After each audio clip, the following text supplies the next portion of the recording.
Hello everyone and welcome back to the Common Sense Crypto channel. As with you always, this is Rich doing another video today on XRP. So I hope you're all having a wonderful day today wherever you are in this great world. We're going to talk about XRP and I got to start with this.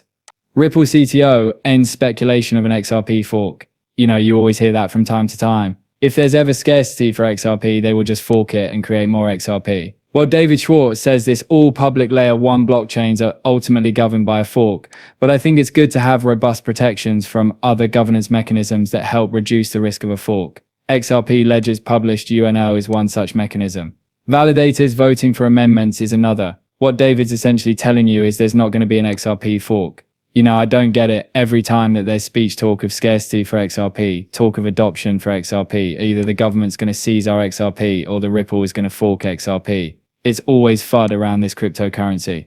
There is not going to be a fork for XRP and there's never going to be more than 100 billion tokens. Ripple X explores to include native XRP staking on the XRP ledger, and David Schwartz talked about this. Also, XRP ledger was created in 2012. The world of blockchain has changed many times over since then. My own thoughts on governance and consensus models have evolved. I've been mulling over how XRP is used in DeFi, both organically with apps and protocols like Flare, More Markets, Axelar, Doppler, etc., and natively on-chain. With programmability initiatives and smart contract discussions underway, it seems like a good time for us to also discuss what other DeFi capabilities natively could look like. I would love to have native staking on the XRP ledger. I think that would reduce a lot of risk with staking as well. I'm really anxious to see where this goes from here, because we are getting close to that time where we're never going to have to sell our crypto. We're going to be able to borrow against our crypto. It's a totally different time now. I wish we had all these options back in 2022 during the worst year in crypto. Hsbc will roll out tokenized deposits for corporate clients in the US and UAE. In HA1 2026, it'll offer 24/7 instant transfers as banks lean into tokenization over stable coins. Tokenization is going to be huge because it gives power to the banks. You see right here, stable coins versus tokenized deposits, issuer for stable coins. It's licensed institutions for tokenized deposits. It's commercial banks. It's the same reason why a lot of these commercial banks in other countries want to create central bank digital currencies. They want to keep all the power, and the rest you could see right there as far as trust model, backing model, claim, redemption model, and convertibility. I was never a fan of central bank digital currencies. I'm more in favor of a stable coin. Even though there's not much difference there, I think a private entity like Ripple would be better than the Fed controlling our money going forward. That's the way I look at it. And remember, Chris Larsen was on the board of HSBC.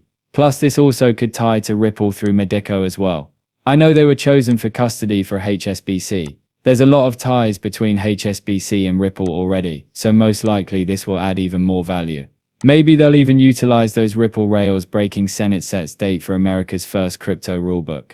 Crypto market legislation bill coming now early 2026. Remember, we were hoping this got done by the end of the year. So here's what just dropped in a new report from Crypto America and Eleanor Terrett. The US Senate finally revealed a real timeline for the crypto market structure bill. Full vote early 2026, and we're making America the crypto capital of the world. That's straight from Senate Banking Chair Tim Scott, who confirmed that both Senate committees plan to vote on the bill in December and send it to the Senate floor right after New Year. This bill decides who regulates XRP. It does even more than that. It separates speculation from utility, speculation from real-world value. And that's what's really most important here. Because when you're an institutional investor or even a new crypto investor, you come into this space, it would be great to know what's speculation and what has real value. It'll give people a better understanding on which cryptocurrencies are going to change the world. This comes from Christopher Perkins, Basel Committee Chair, acknowledges that crypto capital rules must be reworked. Now, I don't agree with everything he said here.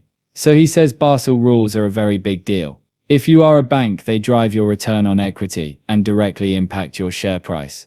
They determine which businesses are good and which ones are bad. Currently, the best capital rule proposals for crypto aren't just bad. They are effective shadow ban. It's very hard to make the numbers work if you're dealing with a counterparty risk weighing of 1,250%. Not only did these proposals indict crypto natives' assets, but they also discourage or forbid the use of public blockchains like Ethereum, AVAC, Solana, Sui Network, Ripple, etc. Now I think he threw Ripple in there because the BIS has cited Ripple and Stellar multiple times in the past, and the BIS has also pointed at RippleNet and XRP in a lot of their white papers. So is he arguing that Ethereum, Solana, and the others are not going to be included by the BIS, or that he wants them to be included by the BIS? I really think he just threw Ripple in there on purpose. Because Smoke says Ripple and XRP can support banks in meeting Basel III liquidity requirements, and it's documented 3 times. And that's because we already know XRP offers on-demand liquidity. It fixes the Basel III problem that the banks are going to be facing early 2026. No Basel III can actually lead to bank collapses happening. And like I said, I still believe he threw Ripple in there because maybe he's an Ethereum supporter or a Solana supporter, who really knows. But we all know as XRP holders, XRP can solve the problems with Basel III. Ripple triggers massive token shift. Ripple moves 200 million XRP, worth about $450 million, to an unknown address. And right away, this caused a lot of speculation. Where is this XRP going? Some people said it's going to the banks now that they can hold crypto. Others said that it's going to over-the-counter desk, so that there's not scarcity with these ETF inflows. But nobody really knows for sure. You've got to remember Ripple is also planning to make more acquisitions this year as well. Maybe that's why they're moving this XRP. ECB officials fear booming dollar stable coins could weaken euro policy, while European issuers argue the answer is a strong euro stablecoin ecosystem, not just a digital euro. So you see, they're already looking at issues they could possibly have with the digital euro. But what have I been telling you? The dollar is going to continue to boom because now they're utilizing stable coins, and they could take those stable coins to parts of the world they couldn't get it into before, which is going to add strength to the US dollar. But that also crushes the Bitcoin narrative as well. Remember, it's all about the debasement trade. It's all about Bitcoin replacing the US dollar. The US dollar is not going anywhere. In fact, it's being strengthened through the use of stable coins. And with the rise of stable coins, it's making Bitcoin more irrelevant. And it's going to continue to make Bitcoin more irrelevant, even pushing into the future. Eric Trump just commented smart trade on Dave Portnoy's video, saying he bought $1 million of XRP. If that doesn't tell you where this is heading, I don't know what will. The world is waking up to XRP. I just shared that in a video yesterday. I was telling you on red days, do what Dave did. Because he bought XRP on a red day. You either do nothing on red days, or you buy the dip. You never ever sell on a red day. I stress that because if you sell on a red day at a loss, you're going to be buying back in at even higher prices when the market turns green. Do you know how many people over the years I witnessed sell on a red day, only to buy back in when the price is pumping at even higher prices? So you lose on the way out, and you lose on the way back in. That's the way I look at it. And that's why I always tell people, you just got to be emotionless when the market turns red.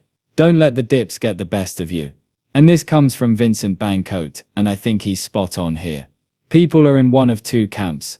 Bitcoin, we are going to enter a period of global failures and a dystopian existence, and your Bitcoin holdings will be worth millions. XRP, we are revolutionizing the financial system to usher in a new era of hyper-globalization technology and AI. Which narrative are you going to support?